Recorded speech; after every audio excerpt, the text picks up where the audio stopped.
Shalom Aleichem. Shalom Aleichem. Shalom Aleichem.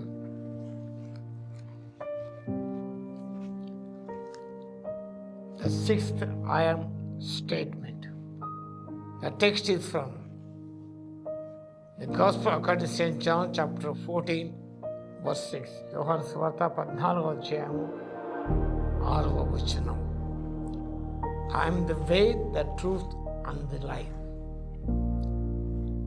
యోహాను సువార్త 14వ అధ్యాయం 6వ వచనం. అందుకు యేసు నేనే మార్గమును సత్యమును జీవమును, నా ద్వారానే తప్ప ఎవడను తండ్రి ఎదుకు. I am the way, the truth and the life.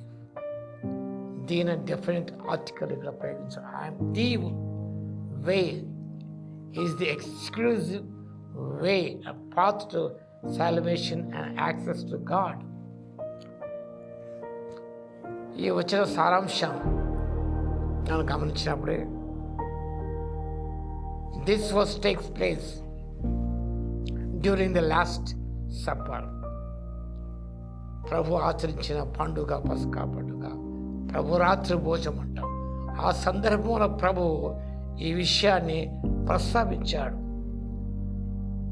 నేను వెళ్ళి మీకు స్థలం సిద్ధపరచునిలా నిండు స్థలంలో మీరును ఉండులాగా మళ్ళా వచ్చి నా ఎదుట నువ్వు తీసుకొని పోవదులు అన్నప్పుడు, నేను వెళుతున్న స్థలమునకు మార్గము మీకు తెలియదని చెప్పారు. అప్పుడు తోమ అన్నాడు, ప్రభు ఎక్కడికి వెళుతున్నావో మాకు తెలియదే, ఆ మార్గం ఎలాగో తెలియనని ఆయన అడగగా, నేను వెళుతున్న మార్గం మీకు తెలియను అన్నాడు. ఆ మార్గం ఏంటి అని, ఎక్కడ వెళుతున్నా మాకు తెలియదు, ఆ మార్గం ఏమిటి అని శిష్యుడు తోమ ప్రశ్నించినప్పుడు యేసుక్రీస్తు ప్రభు ఈ సమాధానం అందించినాడు. Jesus offers a profound response. Jesus breaks down his role as a mediator between God and humanity. తనకు మధ్యవర్తిగా ఉన్నాడు, దాన్ని ఆయన బ్రేక్ చేస్తుండడం మనకు కనిపిస్తుంది. He breaks down his role as a mediator between God and humanity. He is the way. Jesus does not just point to a map or teach a method. వెళ్ళడానికి ఒక పద్ధతి, ఒక రూట్ మ్యాప్ ఆర్థిక ఇవ్వడానికి రాలేదు ఆయన.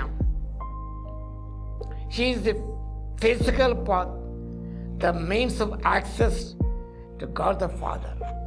ప్రభువుకి వెళ్ళాలంటే, ప్రవేశము కలగాలంటే ఆయనే మార్గమే ఉన్నాడు. He is the physical path. He is the truth.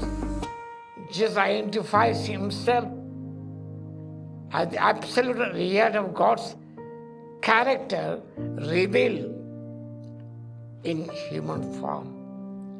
సత్యం అనగా యేసు ప్రభు సత్యం ఉన్నాడు. దేవుని యొక్క స్వభావాన్ని ఆయన శరీరధారిగా ఉన్నప్పుడు ప్రత్యక్షపరిచాడు. ఆ సత్యమైన విషయం. Is the life. Jesus source of eternal life and author of eternal life, offering vitality and existence both now and after death. ప్రస్తుతము రాబోయే దినాల్లో కూడా ఆయన జీవమై ఉన్నాడు సత్యాన్ని ఆయన ప్రస్తావిస్తున్నాడు.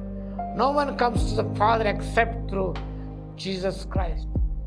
నా ద్వారా తప్ప ఎవడును తండ్రి ఎత్తుకు రాడు అనే విషయాన్ని ప్రభు ప్రస్తావించాడు. Exclusive nature of Christian salvation. One cannot bypass Jesus Christ to reach God.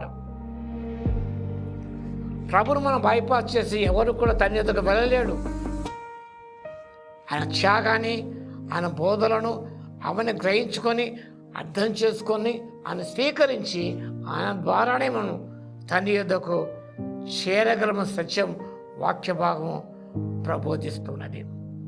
కాబట్టి ప్రభువు మార్గమై ఉన్నాడు, సత్యమై ఉన్నాడు, జీవమై ఉన్నాడు. ఎవరు కాదని సత్యాన్ని గ్రహించుకొని మనం ఆయన ద్వారా తండ్రి యొద్దకు వెళ్ళడానికి పరిశుద్ధాత్మ దేవుడి శక్తి మనం దయచును గాక. ఆమె స్తుతికి పాత్ర మహోన్నతరం స్తోత్ర తండ్రి. నేనే మార్గం, నేనే సత్యం, నేనే చూసనిచ్చు దేవా. నీ ద్వారా తప్పని తండ్రి యొద్దకు వెళ్ళిన your the access to reach God the father.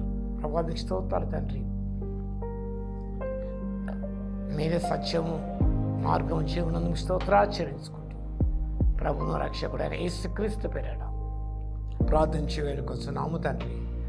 ఆమేన్. మన తండ్రి అయిన దేవుని యొక్క ప్రేమయు, మన ప్రభువును రక్షకుడైన యేసుక్రీస్తు యొక్క కృపయు, పరిశుద్ధాత్మని అన్యోన్య సహవాసం మనందరికీ సదాకాలము తోడే ఉండును గాక. ఆమేన్.